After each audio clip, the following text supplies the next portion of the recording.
Il est bientôt 11 heures. Merci d'être avec nous en direct sur LCI. Voici les titres. La place de l'islam dans la République, sa vision de la laïcité, les dangers de l'islamisme et ce qu'il pense du discours d'Éric Zemmour. Tarek Oubrou, grand imam de Bordeaux, est notre invité. Bonjour Tarek Oubrou. Bonjour. Merci d'être avec nous. Vous êtes grand imam de Bordeaux. Vous publiez Quelle place pour l'islam dans la République aux éditions Pour les Nuls, dans la collection Ça fait débat. Pourquoi avoir décidé d'écrire sur cette question? Pourquoi avez-vous ressenti ce besoin-là? Ça fait déjà plus d'une décennie que je travaille concrètement sur cette question du rapport de l'islam en tant que religion avec les valeurs de la République. Donc c'est un travail éminemment théologique, théoricien, parce que l'islam se pense également comme toute religion qui se respecte. Il n'y a pas que les pratiques, il y a la pensée également.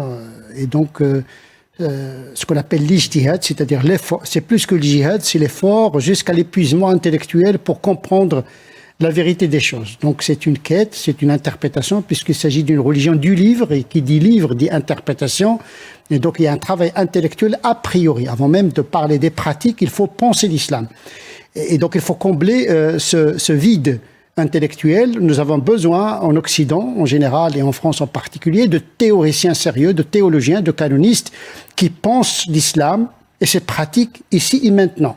Recontextualiser la lecture, la pratique de l'islam dans les valeurs de la République, non seulement dans le droit en vigueur, mais dans une perspective d'acculturation de l'islam. Je parle de la théologie d'acculturation. C'est-à-dire non seulement il faut s'adapter au droit, cet aspect quantifiable de la République, mais il n'y a pas en France que le droit, il y a les codes culturels, il y a les mentalités. Donc la visibilité de l'islam à cet égard-là doit prendre en considération les codes de la civilisation. L'islam est une religion qui est devenue une civilisation.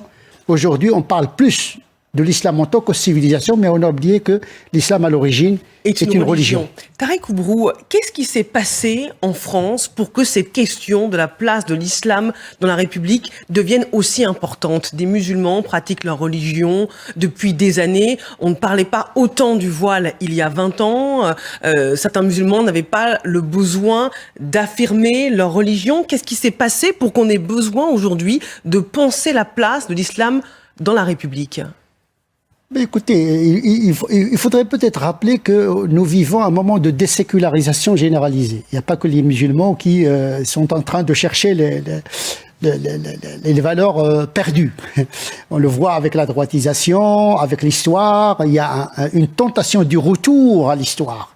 Donc le 21e siècle va être de la technologie sophistiquée, mais avec une mentalité de retour vers quelque chose qu'on aurait perdu au Moyen-Âge ou dans une époque qui est considérée comme l'apogée de la civilisation. Effectivement, il y a un retour vers la spiritualité parce qu'il y a une perte de repères. Peut-être que la République n'a pas su transmettre des valeurs communes. L'école, peut-être, n'a pas su s'adapter à la nouvelle configuration de notre société. Donc, un retour réactionnaire qui fait que certains ont besoin de se réfugier dans des valeurs moyenâgeuses? Je pense qu'il y a un retour, mais de manière sauvage, à des valeurs qui ont été interprétées au Moyen-Âge. La civilisation musulmane a atteint son pic au Moyen-Âge. Il y avait une inflation herméneutique, d'interprétation. Quand la civilisation est prospère et dominante, elle est plus tolérante.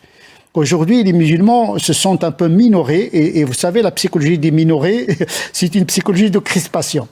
Et puis, il y a la démographie. Donc, cette visibilité augmente avec la démographie. Il est proportionnel à la démographie. Donc, on voit de plus en plus de musulmans, de par leur couleur, de par leurs habits, etc. Et dans cette visibilité, il n'y a pas que l'élément religieux. Parce que tout dans la vie d'un musulman n'est pas islamique. Il y a le psychologique, il y a l'économique, il y a l'identitaire, etc., etc., l'anthropologique. On va revenir sur les aspects de la religion dans la vie de tous les jours. Qu'est-ce qui prime aujourd'hui en France pour vous? Est-ce que c'est la loi de l'islam ou est-ce que c'est la loi de la République? Et vous savez pourquoi je vous pose la question? Écoutez, d'abord, c'est une question, s'il n'est pas nuancée, ça pourrait, de quelle loi s'agit-il déjà? La loi de la religion, elle est interprétée par des hommes. La référence, elle est divine, mais l'interprétation, la pratique est humaine. Donc, quand on dit la loi de Dieu, Mais, personne n'a posé sa main sur Dieu. On n'a qu'une interprétation de cette loi. Je vais préciser les choses. Quand le président de la Conférence des évêques de France déclare que le secret de la confession est plus fort que les lois de la République, est-ce une faute? Je pense que la loi de la République s'impose à tout le monde. Aux croyants, aux non-croyants, aux musulmans, aux catholiques, aux juifs, aux agnostiques, aux athées. C'est la branche sur laquelle tout le monde est assis. Si on affaiblit les lois de la République, ça va être l'anarchie. En France, on n'a pas un droit ethnique selon les ethnies, selon les religions. C'est ça la spécificité de l'état de droit, c'est que le droit français, c'est le droit de tout le monde. C'est pour cette raison que je dis que le droit des musulmans, c'est le droit français. Ils doivent interpréter leur droit canonique à la lumière de ce droit-là. C'est-à-dire que l'islam, il doit être réduit à une dimension de la foi, la pratique du culte avec des aménagements, une éthique personnelle qui s'exprime dans le cadre du droit français en vigueur. Cet islam-là est possible.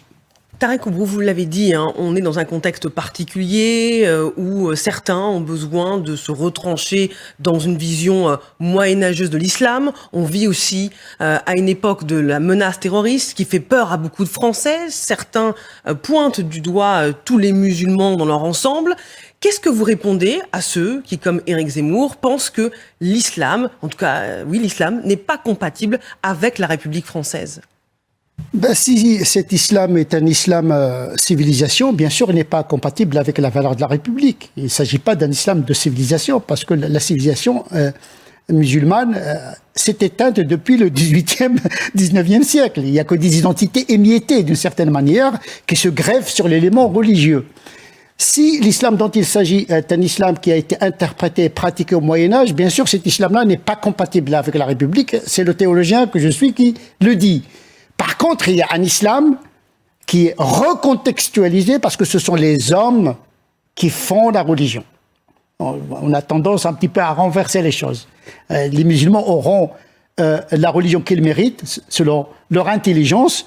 Les Français, ils auront également les musulmans qu'ils méritent parce que le comportement du musulman est le produit également de sa société et vice-versa. Donc, Mais vous opposez les Français et les musulmans? Les Français de confession musulmane, j'entends. D'accord. Parce que nous sommes en 2021, et pour reprendre ce que disait Marie, Éric Zemmour, lui, dit islam et islamisme, c'est la même chose. Il a raison, je peux lui donner raison, mais pas pour les mêmes raisons. Alors, expliquez-nous, c'est important. L'islamisme, c'est une dérivation de l'islam, c'est une interprétation idéologique de l'islam. Lui, quand il parle d'islamisme, il parle de terrorisme, vous le savez. Non, mais l'islamisme recouvre beaucoup de réalités. L'établir, c'est pas les salafistes, c'est pas les frères musulmans, c'est pas... Vous savez, c'est une nébuleuse de mouvements...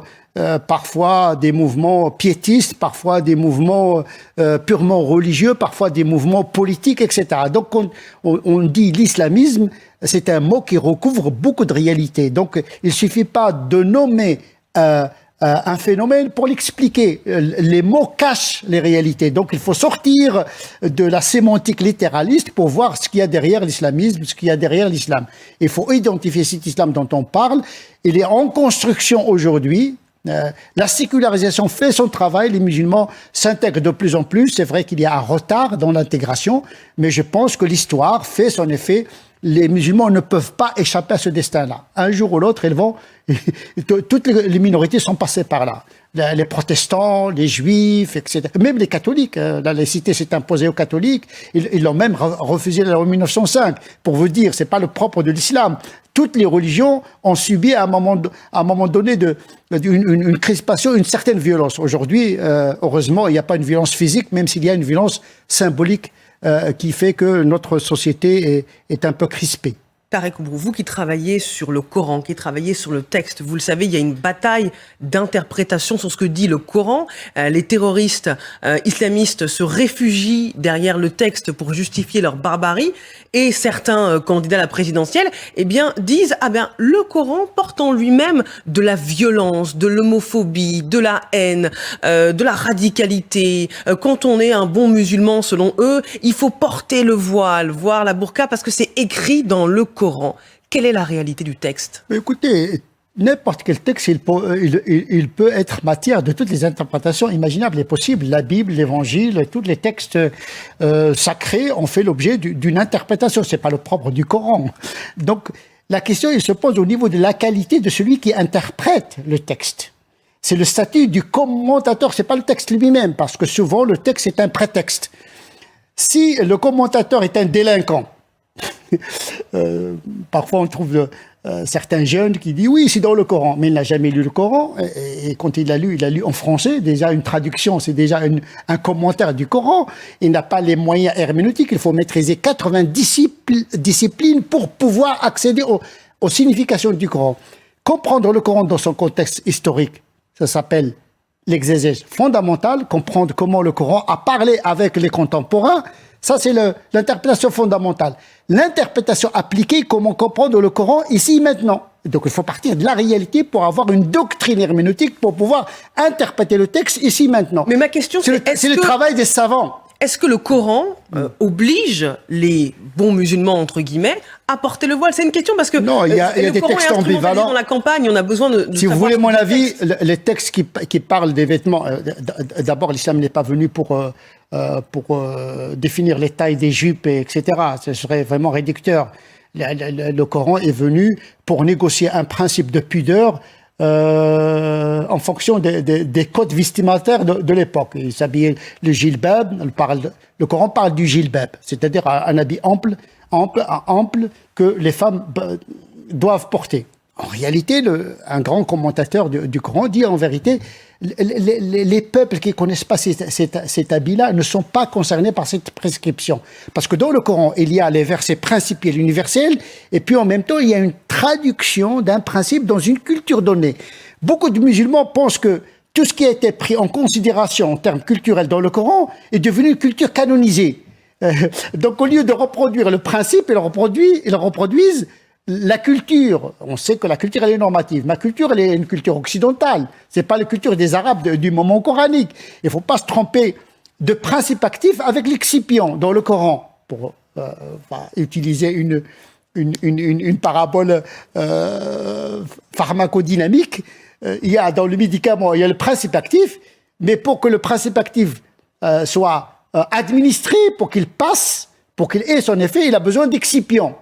Dans le Coran, il y a l'esprit du message, mais il y a l'excipient culturel arabe de l'époque pour négocier le message. Ce qui va m'intéresser, c'est la pédagogie coranique, à négocier un principe universel avec une réalité donnée.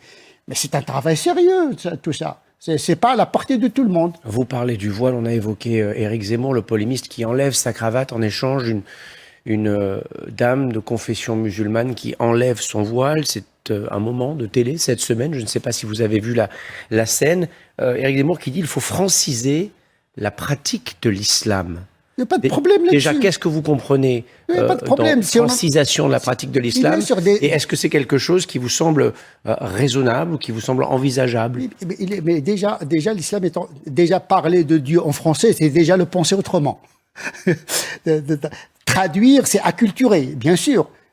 Nous enseignons à nos enfants la vie du prophète, les lois en français. Mais le français en lui-même, en tant que langue, il transmet des valeurs, il transmet une culture. Mais est-ce que ça vous interpelle qu'on compare une cravate avec un voile? Ça n'a rien à voir.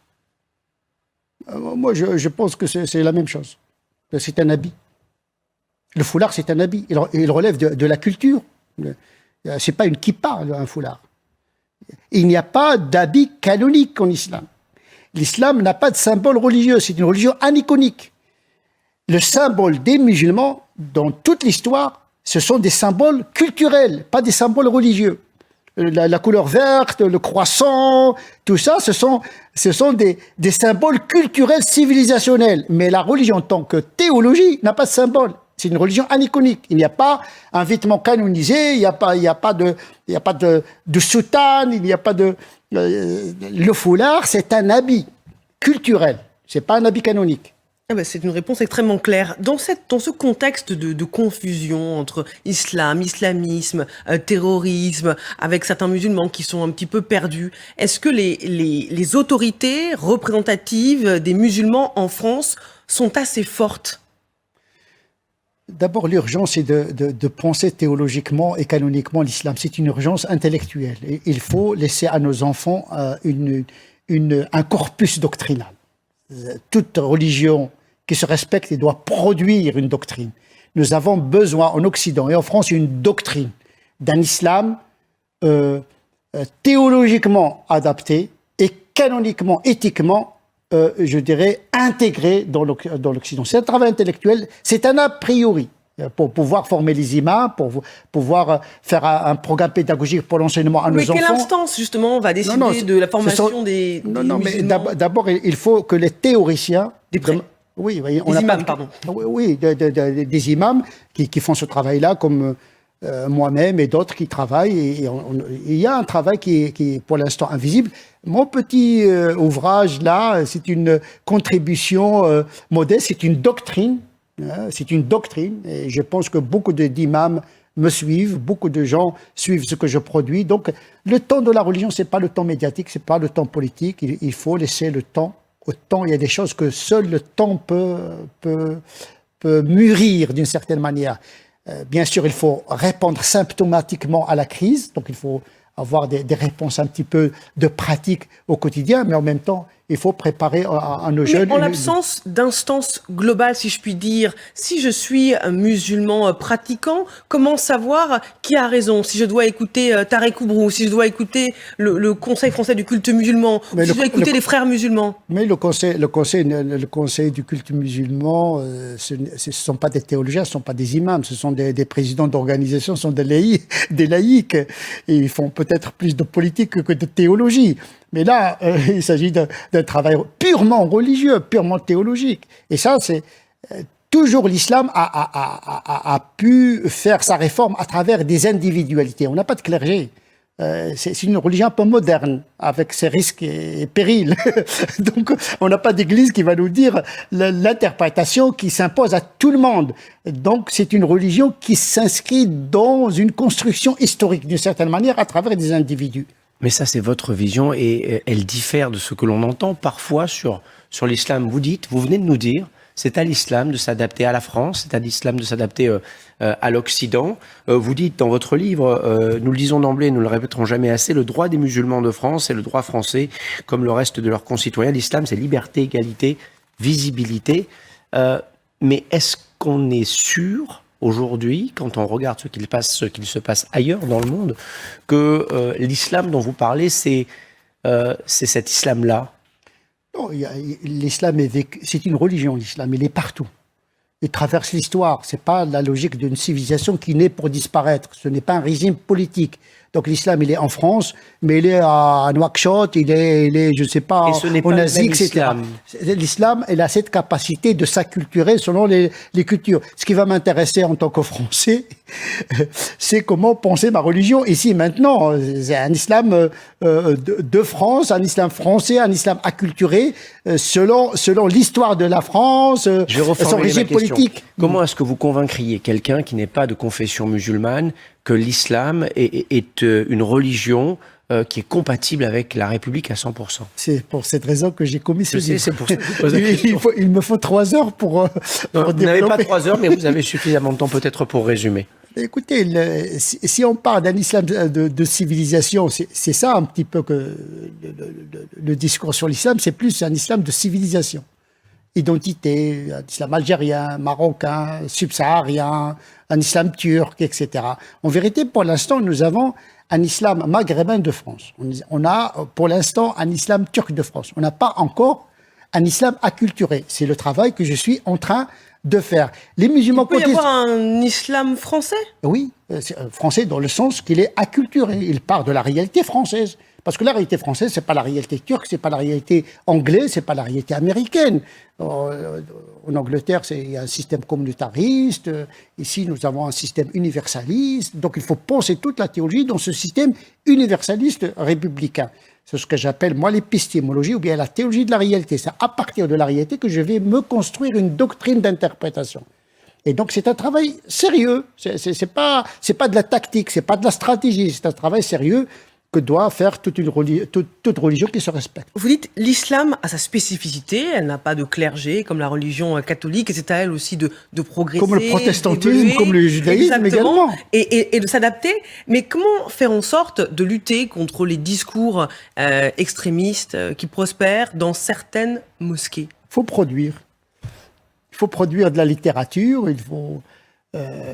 Mais vous savez que les extrémistes, il n'y a pas de miracle. Viennent vers les musulmans. Il n'y a pas de solution magique. Vous savez, vous, les journalistes, vous voulez, oui ou non. Les choses, vous le savez très bien, que les choses, de par leur nature, sont complexes. Ils ne sont pas réduits uniquement au discours religieux. La République, il a une part de responsabilité à éduquer nos enfants. Moi, par exemple, quand j'ai des jeunes devant moi, parfois, ils me disent... parlez français, on ne vous comprend pas. Pour eux, leur français, c'est le français un peu... le niveau intellectuel nous aide à transmettre la complexité de la religion musulmane. Donc on a besoin des leviers intellectuels et économiques pour que notre discours soit audible. Donc ce travail-là, on ne peut pas le faire à la place de la République. Nous envoyons nos enfants à l'école pour qu'ils apprennent l'esprit critique, comment décortiquer les textes, l'image, etc. Mais ça, c'est pas le travail de l'imam. On reçoit les enfants, on reçoit les musulmans pendant le week-end, c'est pas suffisant pour les acculturer. Donc, que chacun assume sa part de responsabilité parce que l'islam est devenu un fait. Est-ce qu'on a le temps, Tarek Oubrou, parce que la menace terroriste, elle est là, les musulmans, les Français en souffrent, la stigmatisation, elle est réelle. Est-ce qu'on a le temps d'attendre cette évolution naturelle et de laisser les musulmans s'approprier eux-mêmes les textes quand il y a des extrémistes qui viennent dans les mosquées pour les embrigader, les manipuler? Non, il faut appliquer la loi, il ne faut pas laisser les gens dire n'importe quoi. Nous sommes dans un état de droit, chaque parole, chaque comportement qui enfreint, qui s'oppose à la loi, il faut que l'État assure la sécurité des citoyens, y compris les musulmans, parce que le terrorisme, il frappe également les musulmans. Moi-même, j'étais menacé plusieurs fois de mort. Donc c'est un terrorisme aveugle qui ne connaît pas des frontières religieuses. Il tape aveuglément tout le monde. Pour être bien clair sur cette question, à partir de quel moment, à partir de quand une mosquée doit être fermée? Quelle est pour vous la ligne rouge qu'on ne doit pas dépasser dans une mosquée? C'est le droit. Cependant, le droit est nécessaire, mais n'est pas suffisant. Parce qu'il y a effectivement des discours qui ne sont pas forcément fanatiques, qui sont piétistes, mais indirectement produisent un séparatisme mental qui sépare le musulman du monde. Vous savez, il y a toujours une tension dans les religions entre le ciel et la terre, entre l'aspiration spirituelle et l'exigence mondaine. Parfois, il y a des discours piétistes qui isolent le musulman par le biais d'un piétisme et qui le marginalisent. Donc il y a un discours indirectement qui n'est pas bien construit et qui produit un piétisme qui marginalise, qui crée le séparatisme. Donc il faut aller au-delà du droit. Voire, il peut être un élément de radicalisation jusqu'à la violence. Merci beaucoup, Tarek Oubrou, d'avoir pris le temps d'échanger avec nous, de répondre à nos questions. Grand imam de Bordeaux et auteur de ce livre « Quelle place pour l'islam dans la République ?»